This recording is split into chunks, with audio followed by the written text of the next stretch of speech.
Look, Stanley, I think perhaps we've gotten off on the wrong foot here. I'm not your enemy, really, I'm not. I realize that investing your trust in someone else can be difficult, but the fact is that the story has been about nothing but you all this time. There's someone you've been neglecting, Stanley. Someone you've forgotten about. Please, stop trying to make every decision by yourself. Now, I'm not asking for me, I'm asking for her. This is it, Stanley. Your chance to redeem yourself. To put your work aside. To let her back into your life. She's been waiting.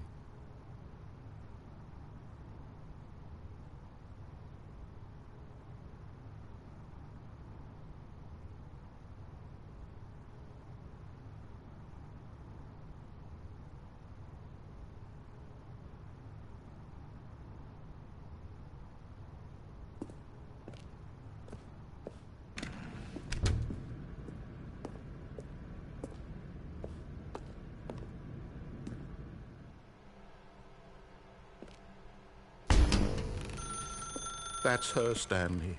You need to be the one to do this, to reach out to her. If you can truly place your faith in another, then pick up the phone.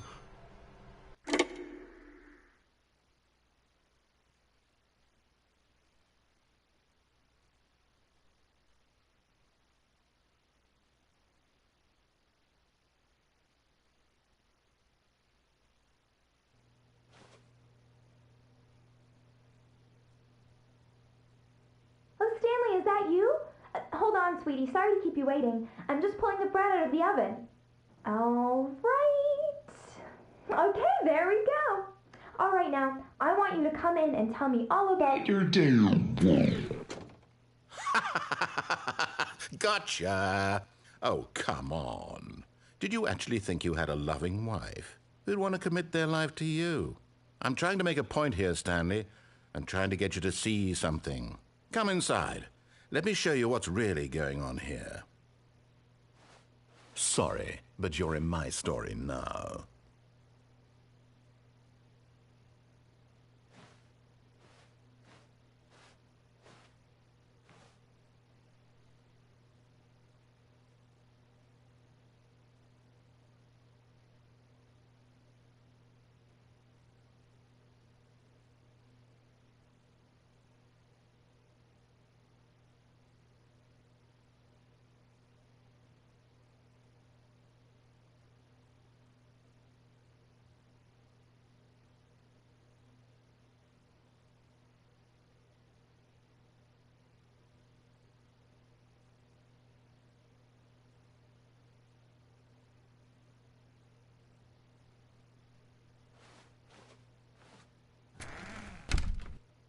This is a very sad story about the death of a man named Stanley. Stanley is quite a boring fellow. He has a job that demands nothing of him, and every button that he pushes is a reminder of the inconsequential nature of his existence. Look at him there, pushing buttons, doing exactly what he's told to do. Now he's pushing a button. Now he's eating lunch. Now he's going home. Now he's coming back to work. One might even feel sorry for him, except that he's chosen this life.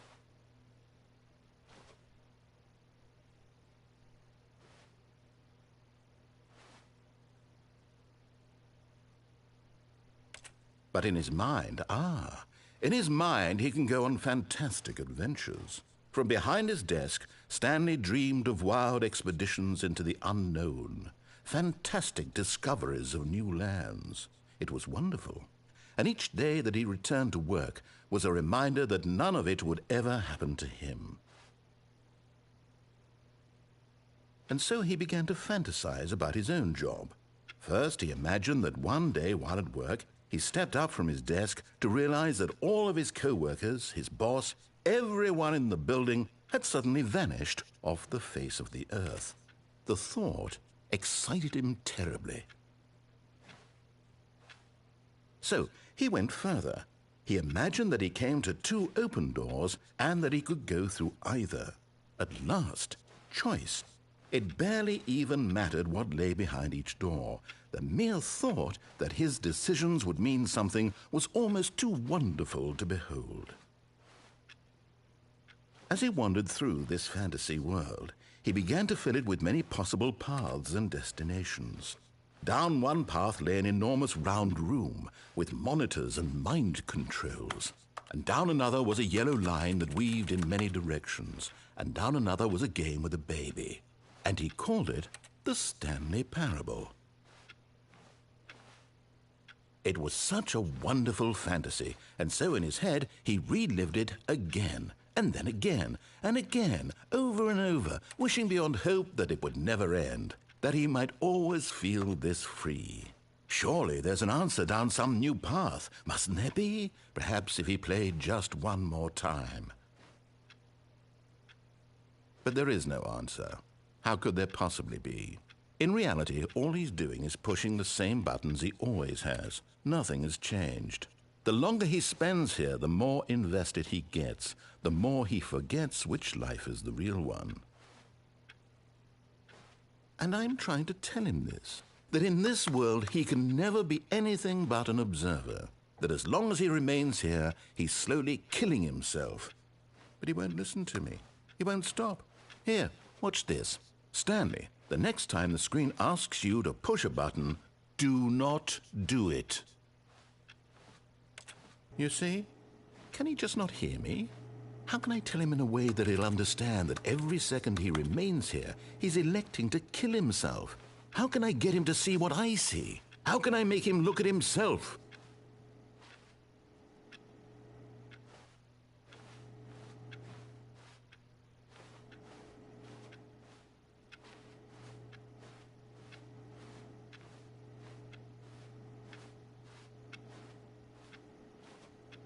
I suppose I can't, not in the way I want him to. But I don't make the rules. I simply play to my intended purpose, the same as Stanley. We're not so different, I suppose. I'll try once more to convey all this to him. I'm compelled to. I must. Perhaps, well, maybe this time he'll see. Maybe this time. And I tried again, and Stanley pushed a button. And I tried again, and Stanley pushed a button. And I tried.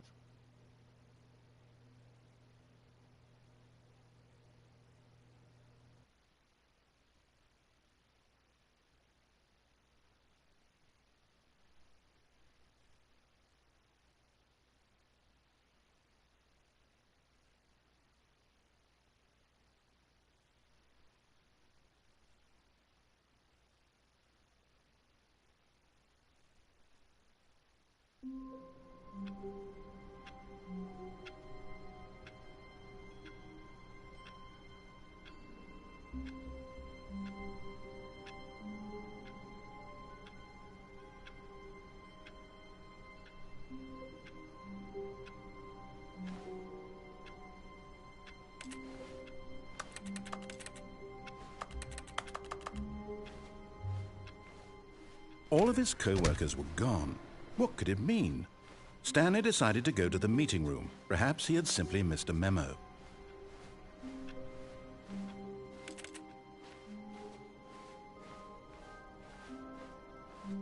When Stanley came to a set of 2 open doors, this was not the correct way to the meeting room, and Stanley knew it perfectly well. Perhaps he wanted to stop by the employee lounge first, just to admire it. Wow, yes, this room. What a beautiful room. What a gorgeous, gorgeous room. Thank goodness Stanley had taken this detour on his way to the meeting room. Life without having experienced this room was now too horrible even to consider. But eager to get back to business, Stanley took the first open door on his left.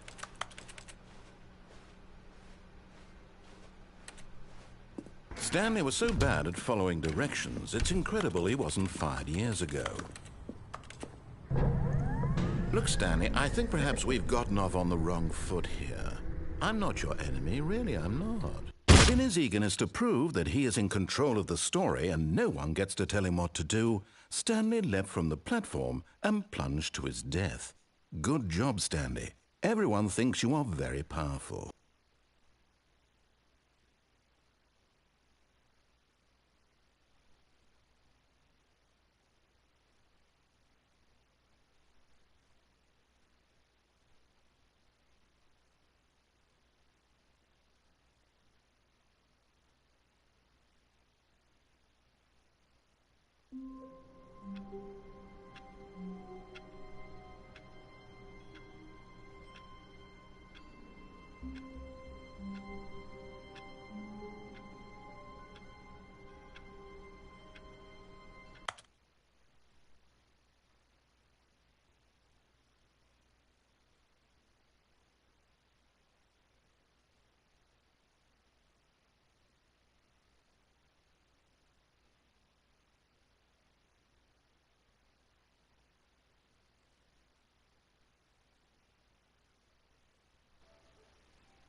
All of his co-workers were gone.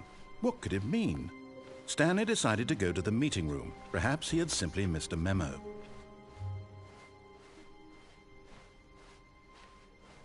When Stanley came to a set of 2 open doors, this was not the correct way to the meeting room, and Stanley knew it perfectly well. Perhaps he wanted to stop by the employee lounge first, just to admire it. The lounge was sublime, a work of art.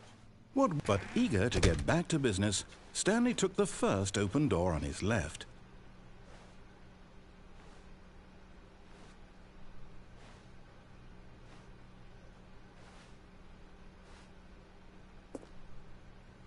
Stanley was so bad at following directions, it's incredible he wasn't fired years ago.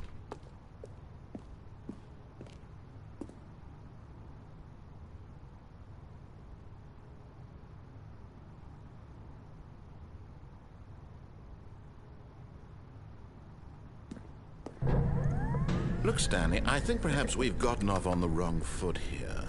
I'm not your enemy, really, I'm not. I realize that investing your trust in someone else can be difficult, but the fact is that the story is... But in his eagerness to prove that he is in control of the story and no one gets to tell him what to do, Stanley leapt from the platform and plunged to his death. Good job, Stanley. Everyone thinks you are very powerful.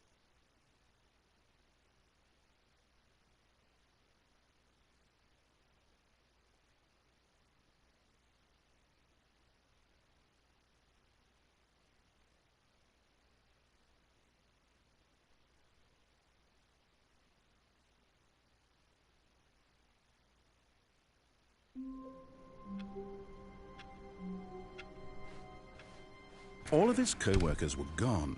What could it mean? Stanley decided to go to the meeting room. Perhaps he had simply missed a memo.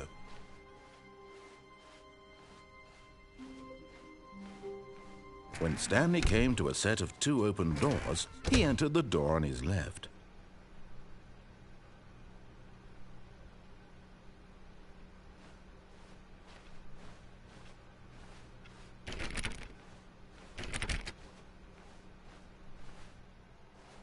Yet there was not a single person here either. Feeling a wave of disbelief, Stanley decided to go up to his boss's office, hoping he might find an answer there.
Stanley stepped into the broom closet, but there was nothing here, so he turned around and got back on track.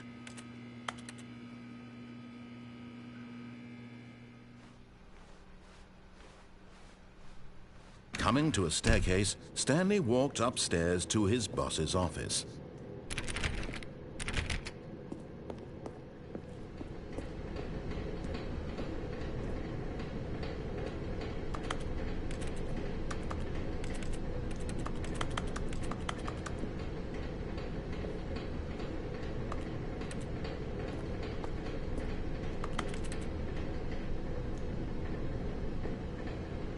But Stanley just couldn't do it.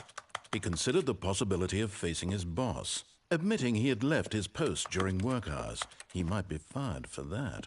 And in such a competitive economy, why had he taken that risk? All because he believed everyone had vanished? His boss would think he was crazy. And then something occurred to Stanley. Maybe, he thought to himself, maybe I am crazy. All of my co-workers blinking mysteriously out of existence in a single moment for no reason at all? None of it made any logical sense. And as Stanley pondered this, he began to make other strange observations. For example, why couldn't he see his feet when he looked down? Why did doors close automatically behind him wherever he went? And for that matter, these rooms were starting to look pretty familiar. Were they simply repeating? No, Stanley said to himself, this is all too strange. This can't be real. And at last, he came to the conclusion that had been on the tip of his tongue. He just hadn't found the words for it. "I'm dreaming!" he yelled. "This is all a dream." Oh, what a relief Stanley felt to have finally found an answer, an explanation. His co-workers weren't actually gone. He wasn't going to lose his job. He wasn't crazy after all. And he thought to himself, I suppose I'll wake up soon. I'll have to go back to my boring real-life job pushing buttons. I may as well enjoy this while I'm still lucid.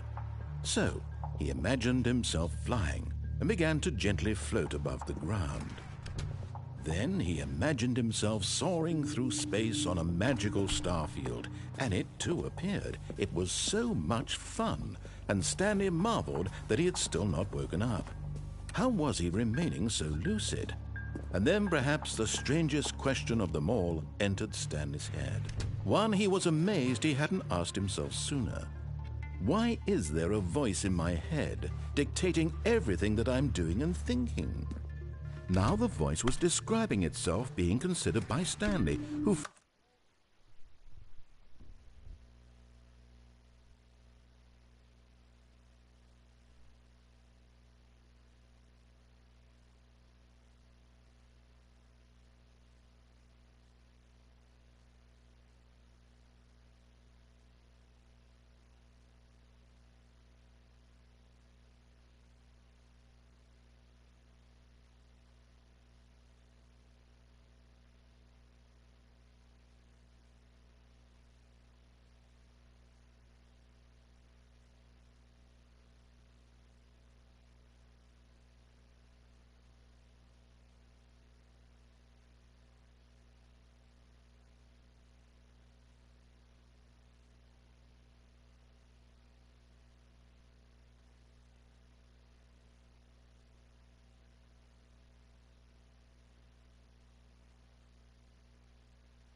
particularly strange. I'm dreaming about a voice describing me, thinking about how it's describing my thoughts, he thought. And while he thought it all very odd and wondered if this voice spoke to all people in their dreams, the truth was that, of course, this was not a dream. How could it be?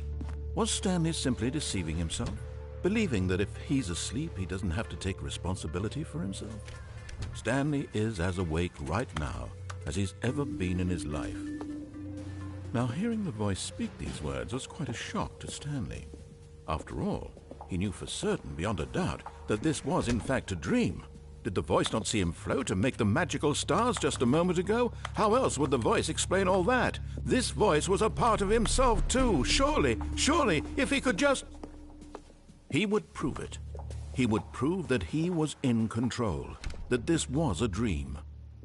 So he closed his eyes gently, and he invited himself to wake up.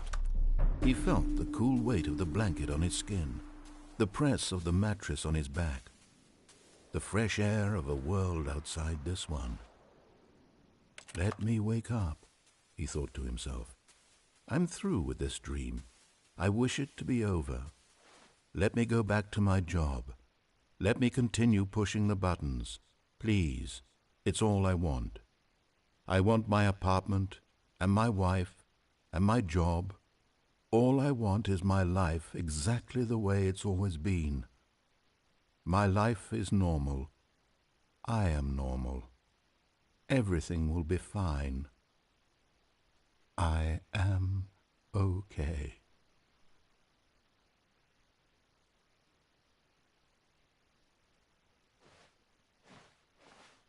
Stanley began screaming. Please, someone, wake me up. My name is Stanley. I have a boss. I have an office. I am real. Please, just someone tell me I am real. I must be real. I must be. Can anyone hear my voice? Who am I? Who am I? And everything went black.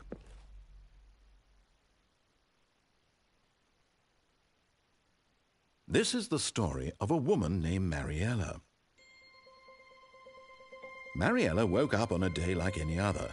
She arose, got dressed, gathered her belongings, and walked to her place of work. But on this particular day, her walk was interrupted by the body of a man who had stumbled through town talking and screaming to himself, and then collapsed dead on the sidewalk. And although she would soon turn to go call for an ambulance, for just a few brief moments, she considered the strange man. He was obviously crazy. This much she knew. Everyone knows what crazy people look like. And in that moment, she thought to herself how lucky she was to be normal. I am sane. I am in control of my mind. I know what is real and what isn't. It was comforting to think this, and in a certain way, seeing this man made her feel better. But then she remembered the meeting she had scheduled for that day, the very important people whose impressions of her would affect her career, and by extension, the rest of her life. She had no time for this, so it was only a moment that she stood there, staring down at the body.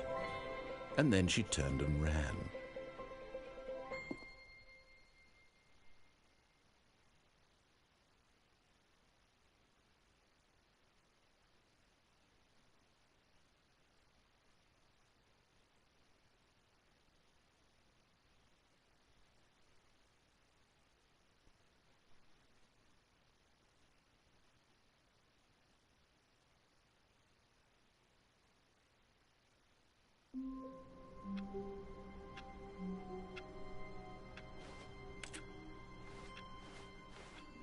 All of his co-workers were gone. What could it mean? Stanley decided to go to the meeting room. Perhaps he had simply missed a memo.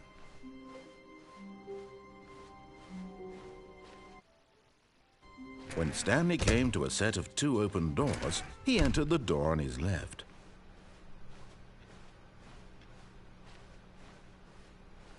Yet there was not a single person here either. Feeling a wave of disbelief, Stanley decided to go up to his boss. Coming to a staircase, Stanley walked upstairs to his boss's office.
Stepping into his manager's office, Stanley was once again stunned to discover not an indication of any human life. Shocked, unraveled, Stanley wondered in disbelief who orchestrated this. What dark secret was being held from him? What he could not have known was that the keypad behind the boss's desk guarded the terrible truth that his boss had been keeping from him. And so the boss had assigned it an extra secret PIN number, 2845. But of course, Stanley couldn't possibly have known this. Yet incredibly, by simply pushing random buttons on the keypad, Stanley happened to input the correct code by sheer luck. Amazing. He stepped into the newly opened passageway.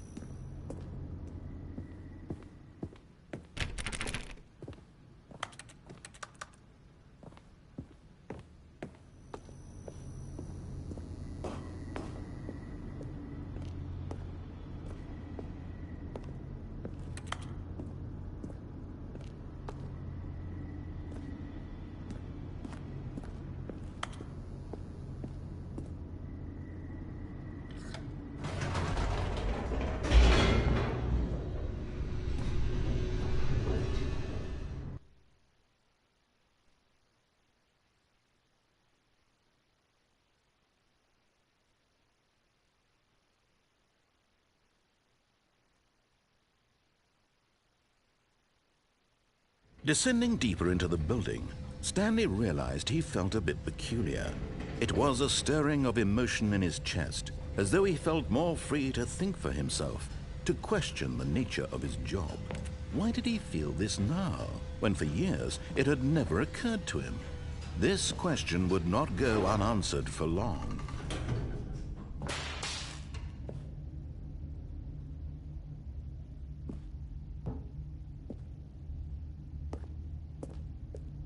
Stanley walked straight ahead through the large door that read Mind Control Facility. Although this passageway had the word Escape written on it, the truth was that at the end of this hall, Stanley would meet his violent death. But of course, Stanley thought better of it and realized he simply had too much to live for.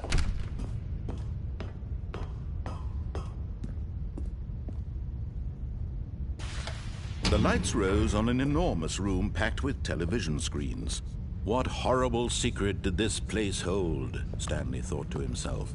Did he have the strength to find out?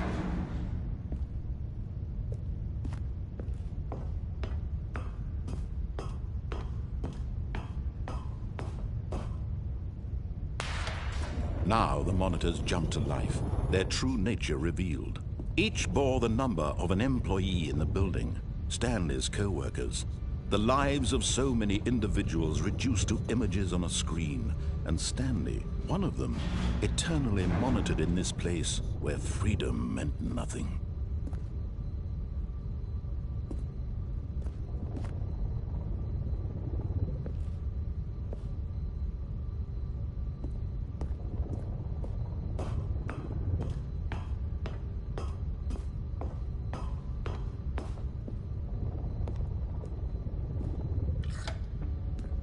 This mind control facility, it was too horrible to believe. It couldn't be true.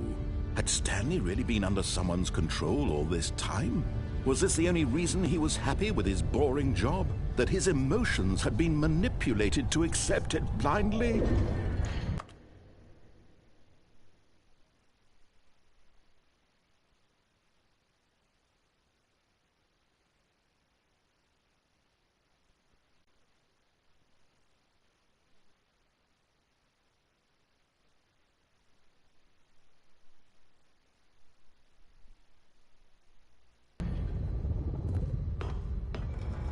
No, he refused to believe it. He couldn't accept it. His own life in someone else's control? Never!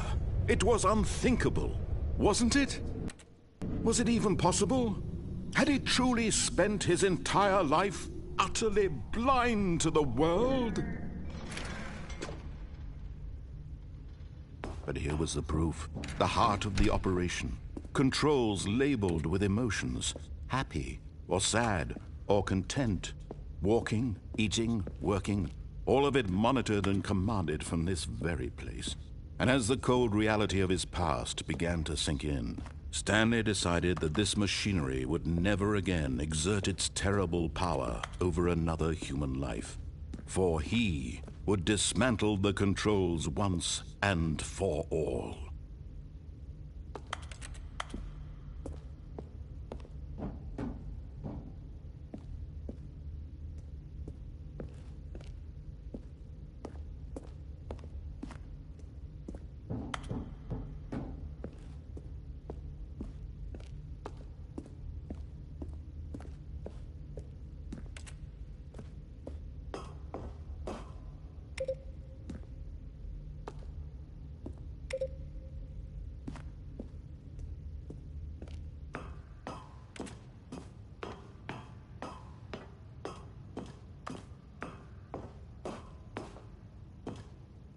And when at last he found the source of the room's power, he knew it was his duty, his obligation, to put an end to this horrible place and to everything it stood for. Oh, Stanley, you didn't just activate the controls, did you? After they kept you enslaved all these years, you go and you try to take control of the machine for yourself? Is that what you wanted? Control? Oh, Stanley, I applaud your effort, I really do. But you need to understand, there's only so much that machine can do. You were supposed to let it go, turn the controls off, and leave. If you want to throw my story off track, you're going to have to do much better than that. I'm afraid you don't have nearly the power you think you do. For example, and I believe you'll find this pertinent, Stanley suddenly realized he had just initiated the network's emergency detonation system. In the event that this machine is activated without proper DNA identification, nuclear detonators are set to explode, eliminating the entire complex. How long until detonation then? Let's say, 2 minutes. Now this is making things a little more fun, isn't it, Stanley? It's your time to shine. You are the star. It's your story now. Shape it to your heart's desires. Oh, this is much better than what I had in mind. What a shame we have so little time left to enjoy it.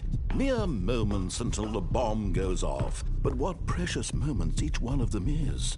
More time to talk about you, about me, where we're going, what all this means. I barely know where to start. What's that? You'd like to know where your co-workers are? A moment of solace before you're obliterated? All right, I'm in a good mood. You're gonna die anyway. I'll tell you exactly what happened to them. I erased them. I turned off the machine. I set you free. Of course, that was merely in this instance of the story. Sometimes when I tell it, I simply let you sit there in your office forever, pushing buttons endlessly and then dying alone. Other times, I let the office sink into the ground, swallowing everyone inside, or I let it burn to a crisp. I have to say this, though, this version of events has been rather amusing. Watching you try to make sense of everything and take back the control wrested away from you, it's quite rich. I almost hate to see it go. But I'm sure whatever I come up with on the next go-around will be even better. My goodness, only 34 seconds left. But I'm enjoying this so much. You know what? To hell with it.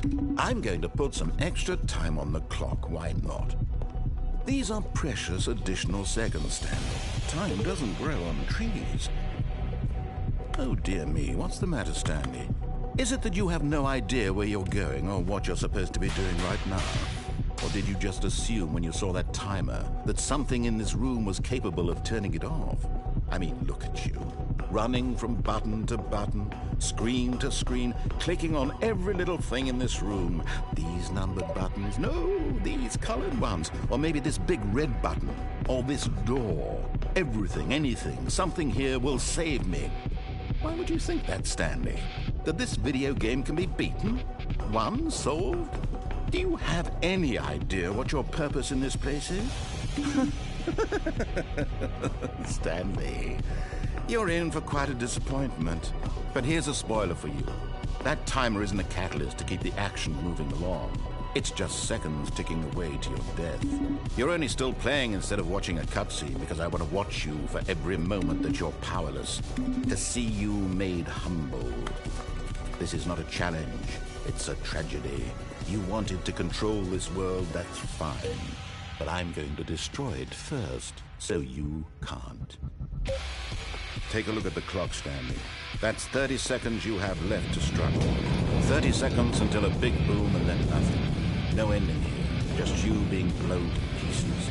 Will you cling desperately to your frail life, or will you let it go peacefully? Another choice. Make it count, or don't. It's all the same to me, all a part of the joke.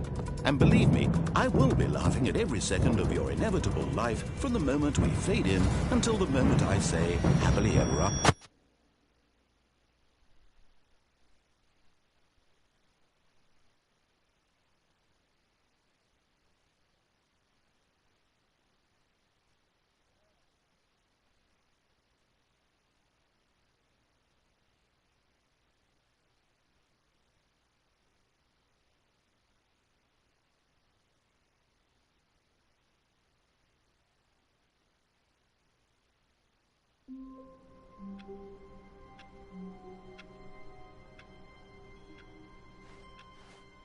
All of his co-workers were gone.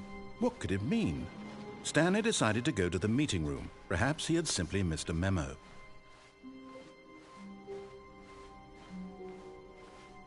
When Stanley came to a set of 2 open doors, he entered the door on his left.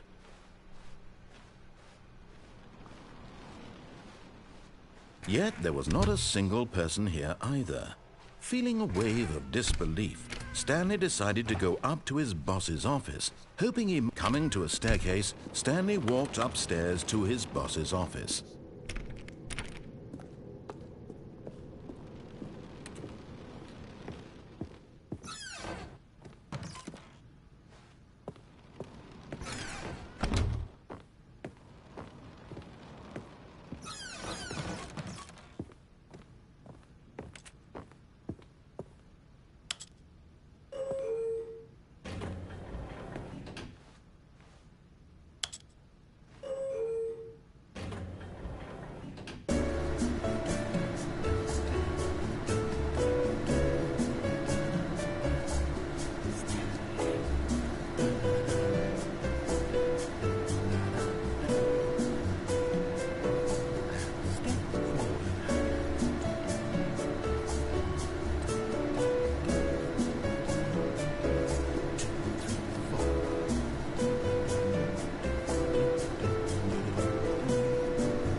Stepping into his manager's office, Stanley was once again stunned to discover not an indication of any human life. What could it mean? Stanley wondered aloud to nobody. He began wildly tearing through papers on the boss's desk, pulling books off the shelf, looking behind paintings, desperate for clues to his situation. But his attention was caught by a keypad behind the boss's desk. What could its purpose be? In fact, this keypad guarded the terrible secret that lay buried below his feet. And so the boss had assigned it an extra secret PIN number, 2845. But of course, Stanley couldn't possibly have known this.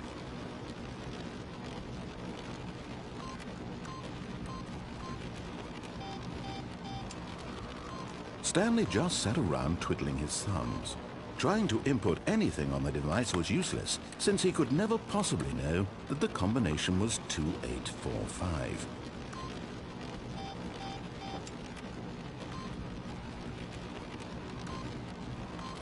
Two, 8, 4, 5.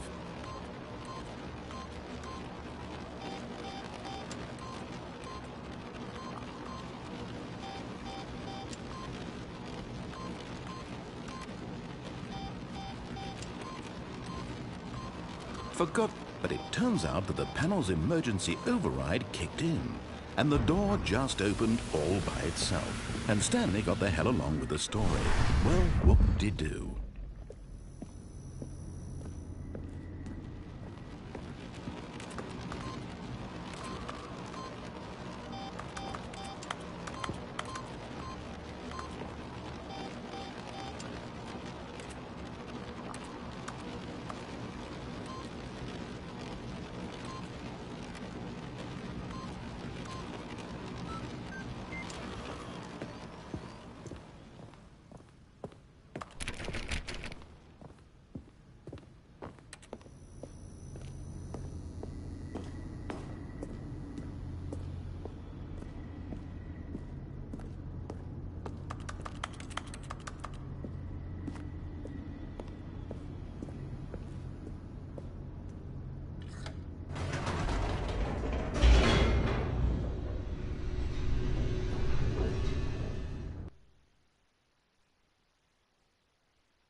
Stanley walked straight ahead through the large door that read Mind Control Facility. Although this passageway had the word escape written on it, the truth was that at the end of this hall, Stanley would meet his violent death. The door behind him was not shut. Stanley still had every opportunity to turn around and get back on track. At this point, Stanley was making a conscious, concerted effort to walk forward and willingly confront his death.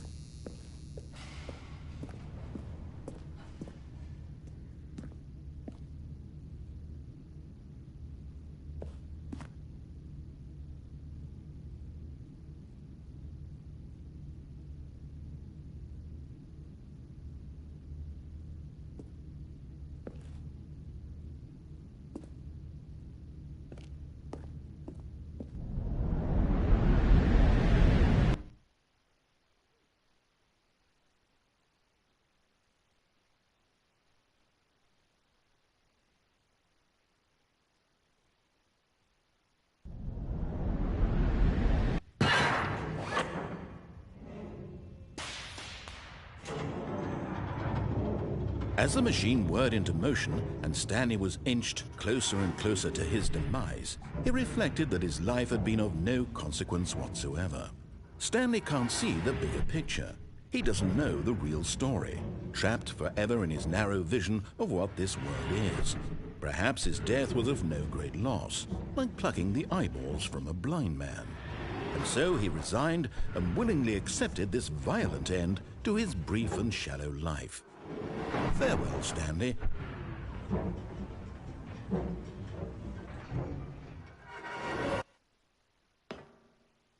Farewell, Stanley, cried the narrator, as Stanley was led helplessly into the enormous metal jaws. In a single visceral instant, Stanley was obliterated as the machine crushed every bone in his body, killing him instantly.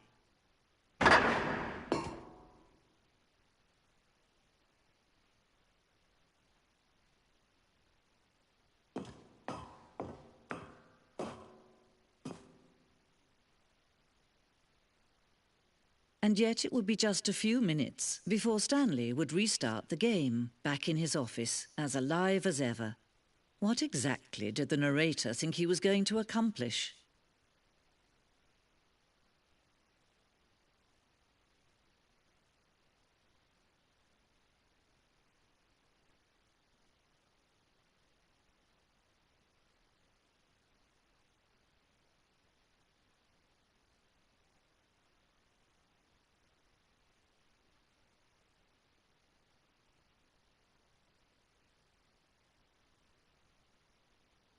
When every path you can walk has been created for you long in advance, death becomes meaningless, making life the same. Do you see now? Do you see that Stanley was already dead from the moment he hit start?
trying to solve it. Here, I'm just going to make this easy on you.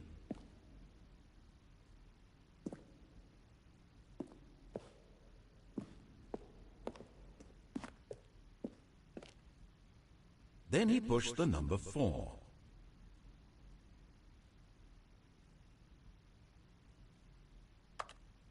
Now then, this elevator for sure will get him right back on track to where he's supposed to be in the story. Button.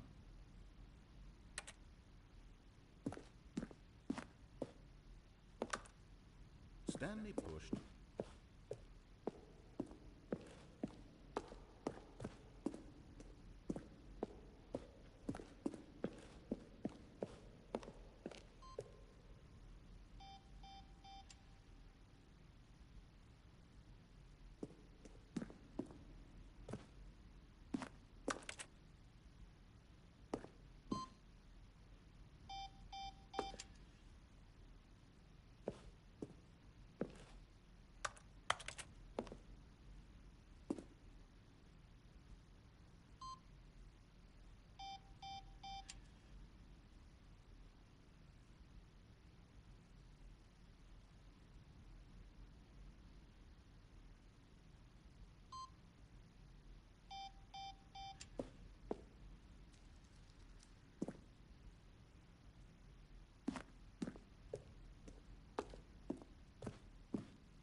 Oh, look at these two. How they wish to destroy one another.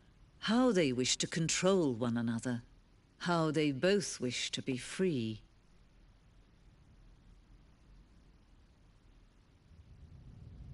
Can you see? Can you see how much they need one another? No, perhaps not. Sometimes these things cannot be seen. But listen to me. You can still save those two. You can stop the program before they both fail. Turn off your PlayStation. There's no other way to beat this game. As long as you move forward, you'll be walking someone else's path. Stop now and it'll be your only true choice. Whatever you do, choose it. Don't let time choose for you. Don't let...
Hello.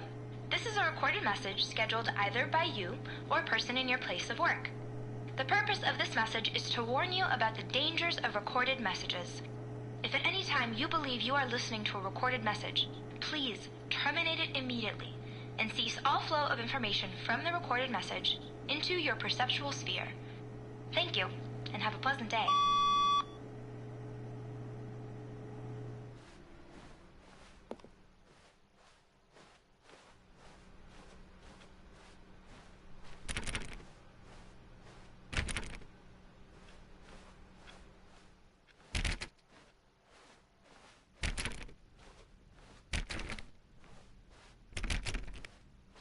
When Stanley came to a set of 2 open doors, he entered the door on his left.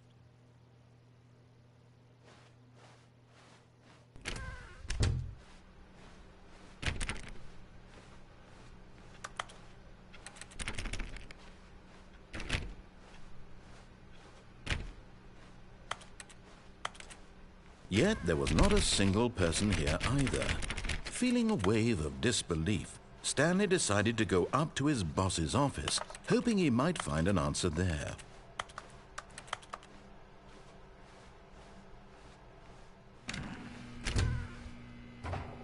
Oh, no. Oh, no, no, no, no, no, no, no, no, no, no, not again. I won't be part of this. I'm not going to encourage you. I'm not going to say anything at all. I'm just going to be patient and wait for you to finish whatever it is you enjoy doing so much in this room. Please take your time.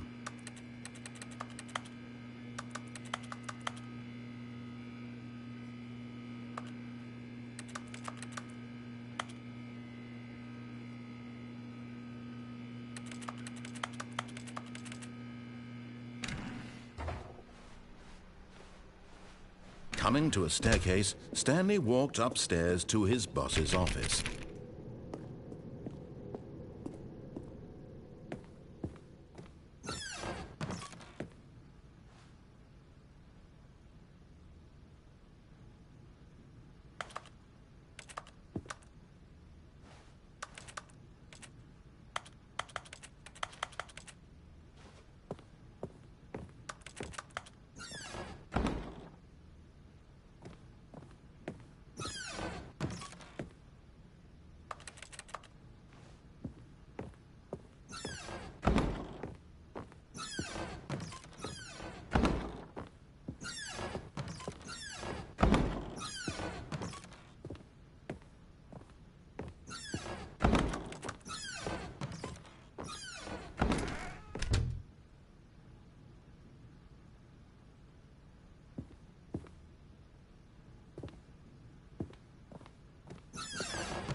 The moment he entered his manager's office, Stanley froze in his tracks.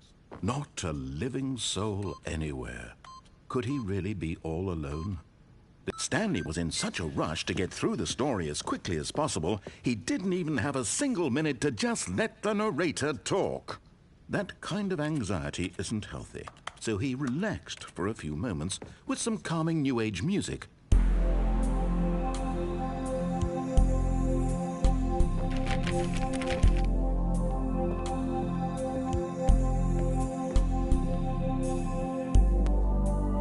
Feeling soothed and rejuvenated, Stanley calmly walked forward into the opened passageway.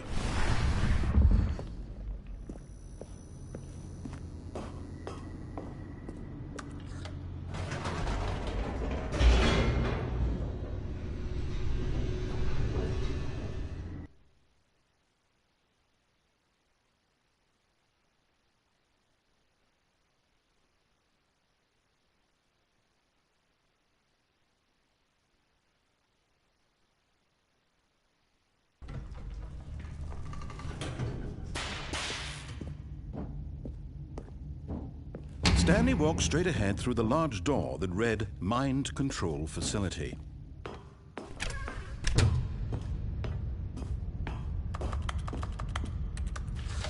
The lights rose on an enormous room packed with television screens.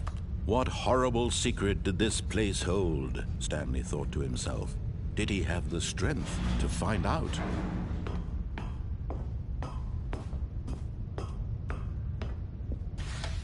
Now the monitors jumped to life, their true nature revealed. Each bore the number of an employee in the building, Stanley's co-workers. The lives of so many individuals reduced to images on a screen, and Stanley, one of them, eternally monitored in this place where freedom meant nothing.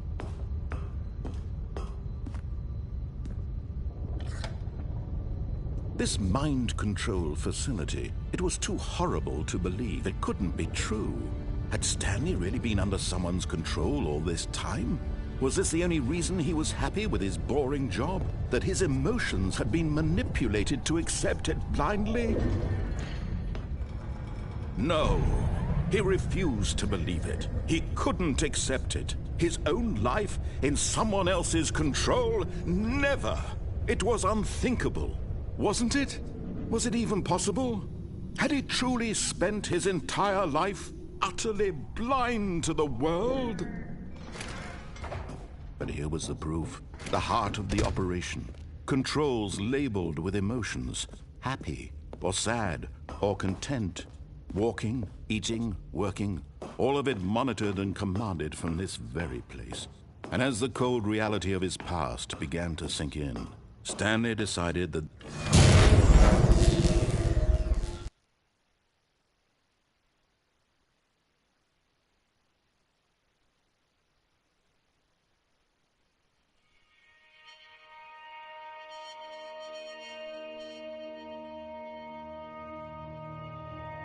blackness and a rising chill of uncertainty. Was it over? Yes. He had defeated the machine, unshackled himself from someone else's command. Freedom was mere moments away. And yet, even as the immense door slowly opened, Stanley reflected on how many puzzles still lay unsolved. Where had his co-workers gone? How had he been freed from the machine's grasp? What other mysteries did this strange building hold? But as sunlight streamed into the chamber, he realized none of this mattered to him. For it was not knowledge or even power that he had been seeking, but happiness. Perhaps his goal had not been to understand, but to let go. No longer would anyone tell him where to go, what to do, or how to feel. Whatever life he lives, it will be his. And that was all he needed to know. It was perhaps the only thing worth knowing. Stanley stepped through the open door. Stanley felt the cool breeze upon his skin, the feeling of liberation. the immense possibility of the new path before him. This was exactly the way, right now, that things were meant to happen. And Stanley was happy.